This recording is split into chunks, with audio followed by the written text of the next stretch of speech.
Scroll bars are helpful if you have a document that won't fit entirely within the program window. Here's how to turn off the scroll bars if you have no need for them.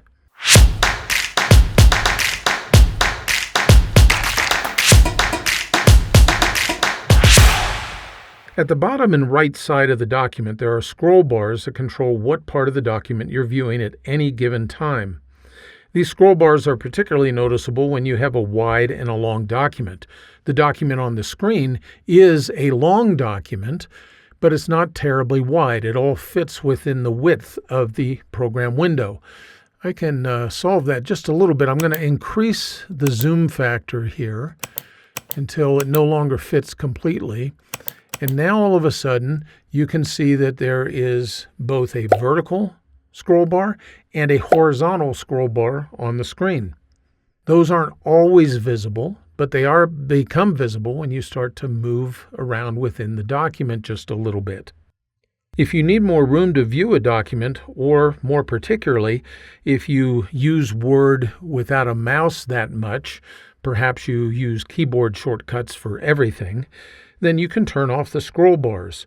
All you have to do is go display the Word Options dialog box. We click on Options here, and then we click Advanced at the left side of the screen. Now we're going to scroll through the options until we see the Display section.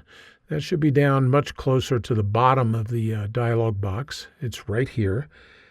And there's two checkboxes that we want to pay attention to here. The Show Horizontal Scroll Bar checkbox is used to control the display of the horizontal scroll bar. The Show Vertical Scroll Bar checkbox is used to control the display of the vertical scroll bar. Notice that they're turned on here by default. I can turn them off just by clicking and clicking, and then when I click on OK, those scroll bars are gone. You can't even see any shadow or space for them at the bottom or the right side of the screen, and if I move the mouse pointer around, they don't display anymore.